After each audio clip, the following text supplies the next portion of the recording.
Okay, so we're looking at this figure 41.1, I think it is, and it shows like this herring gull, chowing down on a sea star, Yeah. right? Yeah. But like, here's the thing that kind of trips me up. Yeah. They're basically made of the same stuff, right? Proteins, fats, Sure. carbohydrates.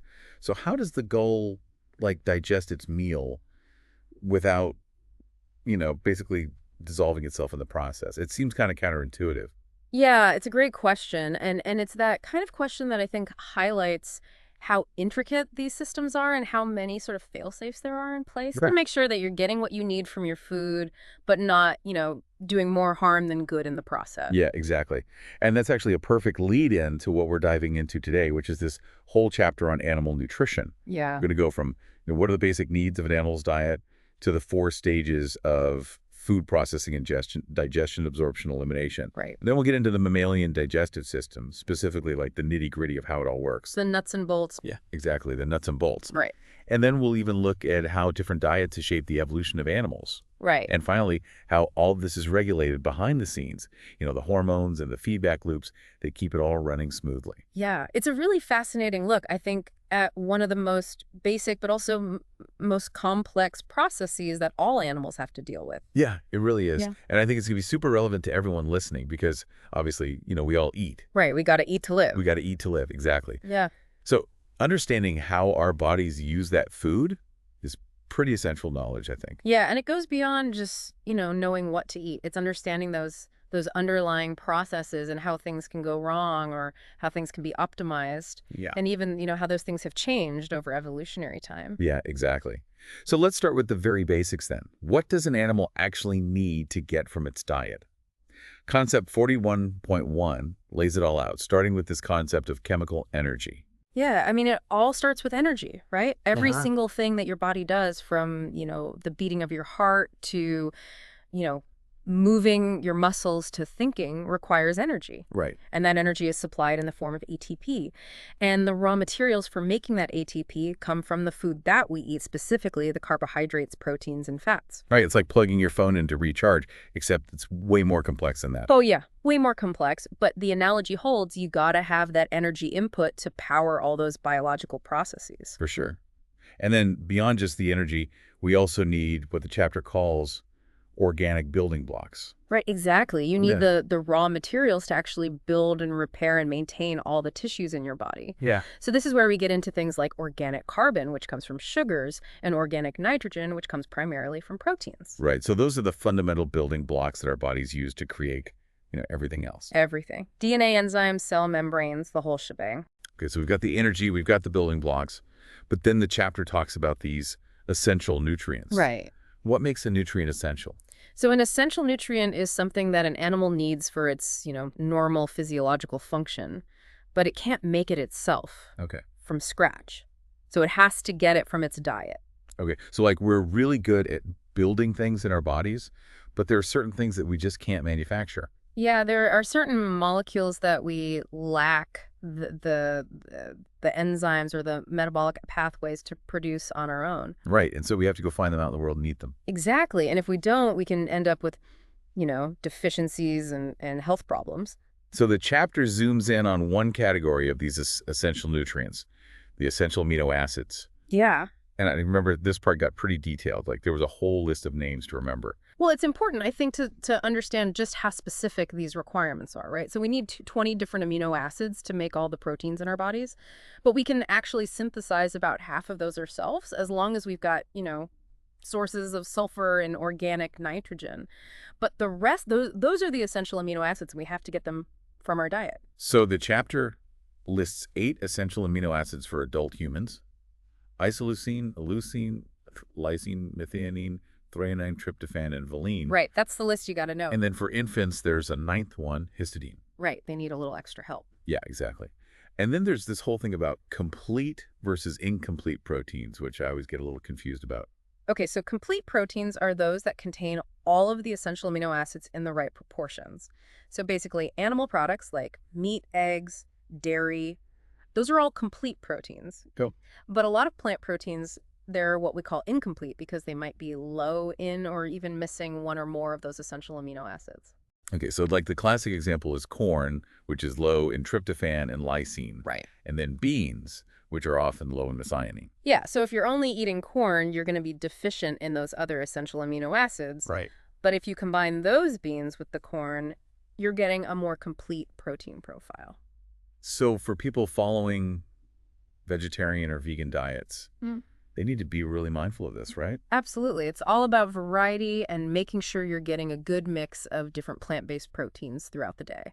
So you're essentially like piecing together a complete protein puzzle. Exactly. That's a great way to put it. Okay, so we've covered essential amino acids. Let's move on to essential fatty acids. Now, I've always associated fats with energy storage, Right. but the chapter makes it clear that they're much more than that. Yeah, fats are super important for a lot of things. They're key components of cell membranes. They act as signaling molecules. They're involved in all sorts of cellular processes. And just like with amino acids, there are certain fatty acids that we can't synthesize ourselves, and we have to get them from our diet. And those are the essential fatty acids. Yep, a good example is linoleic acid, which is essential for mammals, and we usually get it from things like seeds, nuts, grains, and vegetable oils. So it's not just about avoiding fat altogether. It's about making sure you're getting the right kinds of fat. Exactly. Right, then we come to vitamins. And I love this quote from the chapter. A vitamin is a substance that makes you ill if you don't eat it. It's so straightforward. Really gets to the point, doesn't it? It does. Vitamins are these organic molecules that we need in tiny amounts, but they're absolutely crucial for all sorts of bodily functions. Yeah, the chapter lists 13 vitamins that are essential for humans. And it's crazy how many different things they do. Oh, yeah. Everything from acting as coenzymes to help enzymes function properly to supporting tissue growth and repair. Right. And then there's the whole distinction between water-soluble vitamins and fat-soluble vitamins. Right. So water-soluble vitamins like the B vitamins and vitamin C, they're not really stored in the body for very long. Okay. Any excess is usually just excreted in our urine. But fat-soluble vitamins like A, D, E, and K, those can accumulate in our body fat. Oh, okay. So you can actually get too much of those. Yeah. If you're taking really high doses of supplements, for example, you can actually reach toxic levels. Wow. That's good to know. And then the chapter also mentions that we can actually make some vitamin D ourselves through exposure to sunlight. Right, which is why our dietary needs for vitamin D can vary depending on, how much time we spend in the sun. Interesting. It's a reminder that our nutritional requirements aren't always fixed. It could be dynamic. Exactly. All right, so we've got essential amino acids, essential fatty acids, vitamins, and then we have minerals, which I tend to lump in with vitamins, but the chapter makes it clear that they're actually quite different. Yeah. The key difference is that minerals are inorganic nutrients, so they don't contain carbon in the same way that vitamins do. Okay. Think of things like iron, calcium, sodium, potassium, iodine. Right, like the stuff on the periodic table. Exactly. And we need them for a whole range of functions. Iron, for example, is essential for hemoglobin, which carries oxygen in our blood. Right. Calcium is crucial for bone health. Sodium, potassium, and chloride are important for nerve impulses and muscle contractions.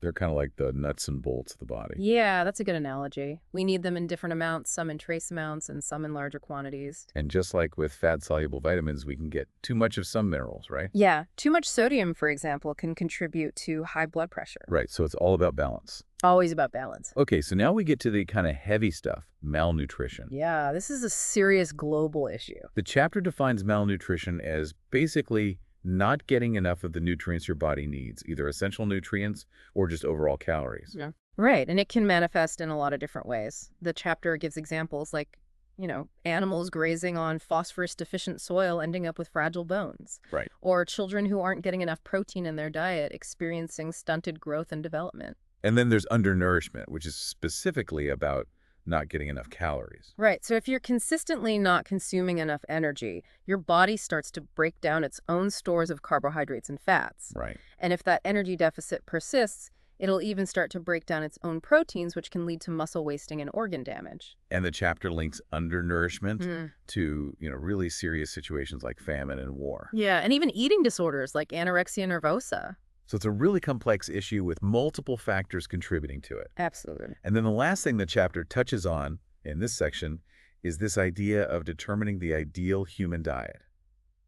And it basically says it's really complicated. Yeah, there's no one-size-fits-all answer. It depends on your genetics, your lifestyle, your environment. And Ethically, it's difficult to do like really controlled studies on humans.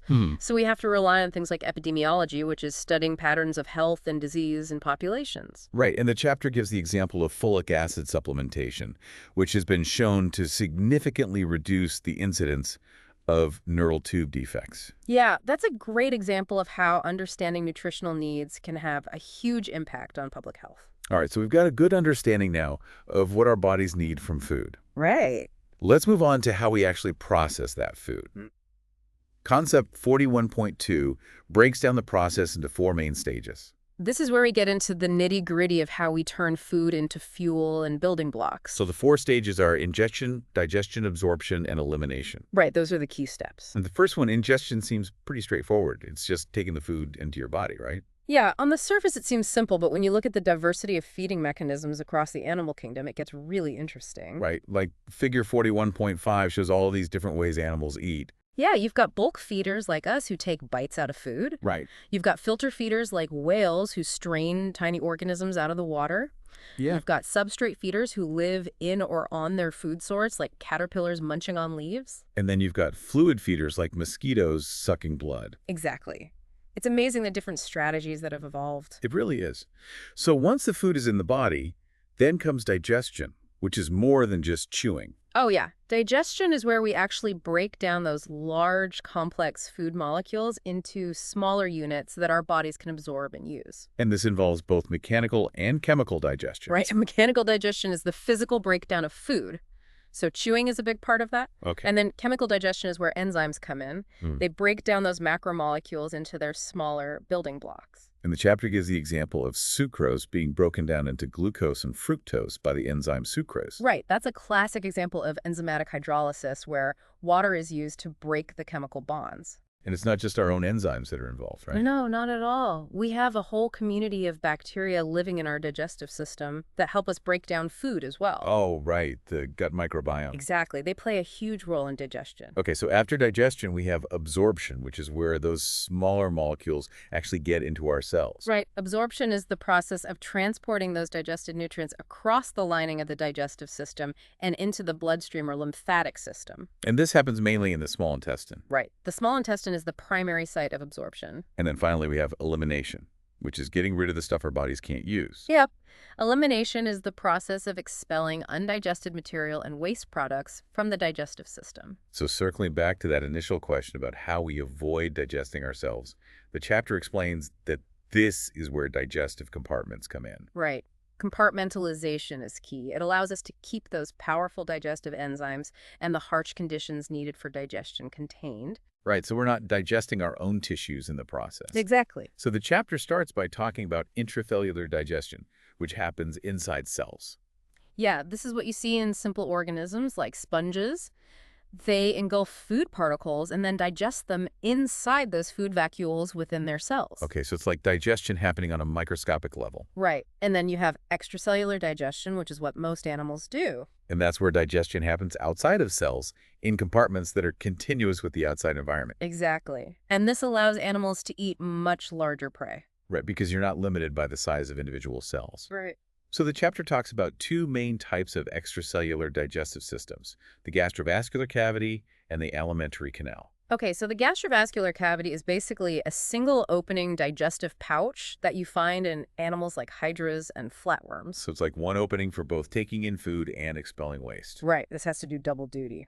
And then the alimentary canal is a complete digestive tract with 2 openings, a mouth and an anus. Right, this is what we have, and it's what all vertebrates have. And the advantage of this is that food can move in one direction. Exactly, so you can have a more specialized step-by-step process of digestion and absorption. Okay, so let's talk about our own system then, the mammalian digestive system. Right, let's dive in. Concept 41.3 goes into all the details. So the first thing to note is that in addition to the alimentary canal itself, we also have these accessory glands that play a crucial role. Right, like the salivary glands, the pancreas, the liver, and the gallbladder. Exactly. Those guys are producing and secreting all sorts of digestive juices that help us break down food. So the journey starts in the oral cavity, our mouth. That's right. And it's not just about taste. Yeah. There's a lot of mechanical and chemical digestion happening there. Yeah, our teeth do the mechanical work breaking down food into smaller pieces. Yeah. And then saliva gets involved. Right, which is produced by the salivary glands. Yep.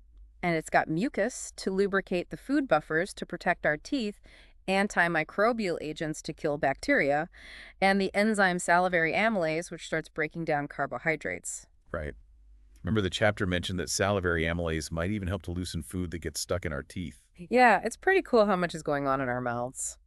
And then the tongue gets involved mixing the food around, forming it into a bolus. Yep, the tongue is a busy little muscle. And then we swallow, Mhm. which seems so simple, but it actually involves a really complex sequence of events. Oh yeah, especially at the pharynx, where the pathways for food and air cross. Right, like the epiglottis has to flap down to cover the trachea so food doesn't go down the wrong pipe. Exactly. It's a really well-coordinated process. And once the bolus is in the esophagus, peristalsis takes over, moving it down to the stomach. Right, those rhythmic waves of muscle contractions. And then we get to the stomach, which I always think of as this like holding tank for food. But it's actually doing a lot more than that. Oh yeah, the stomach is a major site of chemical digestion. It secretes gastric juice, which is a mixture of hydrochloric acid and the enzyme pepsin. Right, and that hydrochloric acid is super strong. It creates a really acidic environment with a pH of around 2. Yeah, it helps to break down food denatured proteins and kill bacteria. And then pepsin gets to work breaking down those proteins into smaller peptides. Exactly. And what's really cool is how the stomach protects itself from this acidic environment. How does it do that? So the cells lining the stomach secrete a thick layer of mucus, Okay. and they also have a really high turnover rate. So they're constantly being replaced. So it's like a protective barrier that's constantly being renewed. Yeah, it's a pretty amazing system. And then, of course, the stomach also churns the food, mixing it with the gastric juice to create this soupy mixture called chyme. And eventually that chyme gets released into the small intestine through the pyloric sphincter. Right, and sometimes a little bit of that acidic chyme can back up into the esophagus, which is what causes heartburn. Yeah, not fun. Yeah. So the small intestine, despite its name, is actually the longest part of the alimentary canal. Yeah, it's where most of the enzymatic hydrolysis of food happens. So the first part of the small intestine is the duodenum. And that's where the chyme mixes with all these digestive juices from the pancreas, the liver, the gallbladder. Right, it's like a mixing chamber. And the pancreas releases bicarbonate to neutralize that acidic chyme. Yep, got to bring that pH up a bit. And then it also releases a whole bunch of enzymes. Trypsin, chymotrypsin, pancreatic amylase, lipase nuclease. Yeah, it's got the whole arsenal. Yeah, it's like a digestive powerhouse. And then the epithelial lining of the small intestine itself also produces some enzymes. So there's a lot of enzymatic action happening in the small There's intestine. a lot of breaking down going on. And the chapter highlights the challenge of digesting fats because they're not water soluble. Right. So that's where bile salts come in. They act as emulsifiers, breaking up those big fat globules into smaller droplets. Yeah, basically they help to increase the surface area of the fat so that lipase can do its job more effectively. Okay, that makes sense. And bile salts are also involved in the breakdown of red blood cells, right? Yeah, which is why if you have a buildup of bilirubin, which is a byproduct of red blood cell breakdown, you can end up with jaundice. Interesting. So after the duodenum, we have the jejunum and the ileum, which are the main sites of nutrient absorption. Right. And the small intestine is really well structured for this with all those folds and villi and microvilli. Yeah, it creates a huge surface area for absorption. The chapter says it's about the size of a tennis court. Wow, that's crazy. And absorption happens through a combination of passive and active transport. Right. Some nutrients just diffuse across the membrane, Okay. while others need to be actively pumped. And then those absorbed nutrients enter the bloodstream or the lymphatic system. Yep, they get distributed throughout the body. And finally, we reach the large intestine, which is made up of the colon, the cecum, and the rectum. Right. We often think of the large intestine as just being for waste processing, but it actually does a lot more than that. Yeah, the colon is really important for water reabsorption. Right, so it helps to solidify the feces. Exactly. And the undigested fiber we eat actually helps to move things along. Okay. And then, of course, the colon is also home to a huge population of bacteria, our gut microbiome. Right, which plays a role in digestion and even produces some vitamins. Yeah, they're busy little guys. And all that bacterial fermentation going on in the colon produces a lot of gas. Right, sometimes more than we'd like. Yeah, and then the rectum stores the feces until it's time for elimination. And that's controlled by two sphincters, one involuntary and one voluntary. Right, which gives us some control over the process. So that's the mammalian digestive system in a nutshell. It's a complex but really efficient system. Now let's broaden our perspective a bit and look at how digestive systems have evolved across different animal groups. Concept 41.4 dives into this. This is where we see how diet has really shaped the anatomy of animals. Yeah, starting with teeth. Right, our teeth are a great example of how form follows function. So carnivores have those sharp teeth for tearing and ripping flesh. Yep, and their molars are usually jagged for crushing bones. And then herbivores have those broad, flat teeth for grinding plant material. Right, and their incisors are often modified for clipping vegetation. And then omnivores like us have a mix of both. We're the generalists. And then the chapter also talks about how the size and shape of the stomach and intestines vary depending on diet. Right, so carnivores often have those big expandable stomachs because they eat large and frequent meals. Okay. And herbivores tend to have longer intestines because plant material is harder to digest. Right. It needs more time and more surface area for breakdown. Exactly. The chapter compares the intestine of a lion to that of a koala, which eats eucalyptus leaves. And the koala's intestine is way longer. Way longer because those leaves are tough and fibrous. And then we get to this fascinating topic of mutualistic adaptations, which is basically animals teaming up with microorganisms to help them digest food. Yeah, this is one of my favorite parts. It's amazing how many animals rely on symbiotic relationships with bacteria and protists to break down their food. So we've already talked about our own gut microbiome. Right, which helps us digest certain types of fiber and produces some vitamins. And the chapter gives the example of Helicobacter pylori, which can actually change the composition of the stomach microbiome. Yeah, and it can cause ulcers, but it also seems to play a role in regulating appetite and other things. It's crazy how much we're still learning about the microbiome. Oh yeah, it's a huge area of research. And then the chapter talks about fecal microbial transplantation, which is basically transplanting poop from a healthy person into someone who has a gut microbiome imbalance. Yeah, it sounds kind of gross, but it can be really effective for treating certain conditions like Clostridium difficile infection. Yeah, that's the one that's really hard to treat with antibiotics. Exactly. So it's a pretty amazing example of how understanding the microbiome can lead to new therapies. And then beyond our own gut microbiome, there are all these amazing examples of animals that rely on symbiotic microorganisms to digest cellulose. Oh yeah, like ruminants, cows, sheep goats, they have those multi-chambered stomachs where bacteria do the bulk of the work breaking down cellulose. Right? And termites have those special chambers in their guts where protists live and help them digest wood. It's amazing the different strategies that have evolved. So now let's talk about regulation. Concept 41.5 gets into how all of this is controlled and coordinated. Because it's not enough to just have the digestive machinery.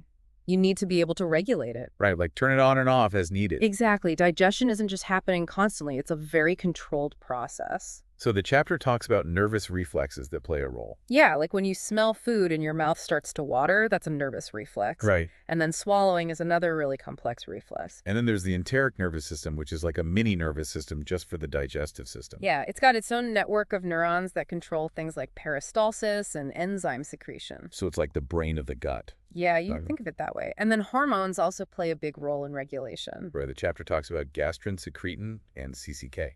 So gastrin is released by the stomach, and it stimulates the production of gastric juice. Okay. And then secretin and CCK are released by the small intestine. Okay. Secretin stimulates the pancreas to release bicarbonate, and CCK stimulates the pancreas to release digestive enzymes and the gallbladder to release bile. So it's like a whole chain of events that gets triggered. Yeah, and it's all carefully coordinated to make sure that everything happens in the right order. And beyond just regulating digestion, our bodies also have to regulate energy storage.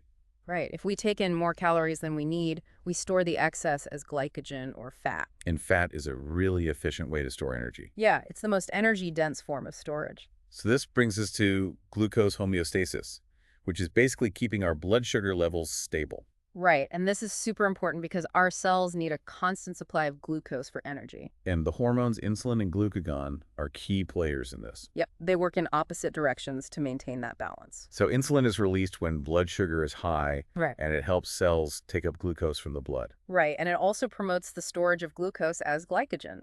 And then glucagon is released when blood sugar is low, and it promotes the breakdown of glycogen and the release of glucose into the blood. Exactly, and the liver is the central hub for all this activity. It's like the glucose control center. Yeah, and it's interesting that brain cells can actually take up glucose without needing insulin. So the brain gets priority access. It's the most energy-hungry organ in the body. And then when this glucose homeostasis gets disrupted, that's when you can end up with diabetes, Right. which is basically a problem with insulin, either not enough insulin being produced or the cells becoming resistant to insulin. And that leads to chronically high blood sugar, which can cause all sorts of health problems. Yes, it's a serious condition. And then the last thing the chapter talks about is the regulation of appetite and food consumption. Right, because we don't just eat constantly. Yeah. We have mechanisms that tell us when we're hungry and when we're full. Exactly. And there's a whole cast of hormones involved in this as well. So ghrelin is produced by the stomach and it stimulates appetite. Yeah, it's the hunger hormone. And then insulin, leptin, and PYY tend to suppress appetite. Right. So they signal to the brain that we're full.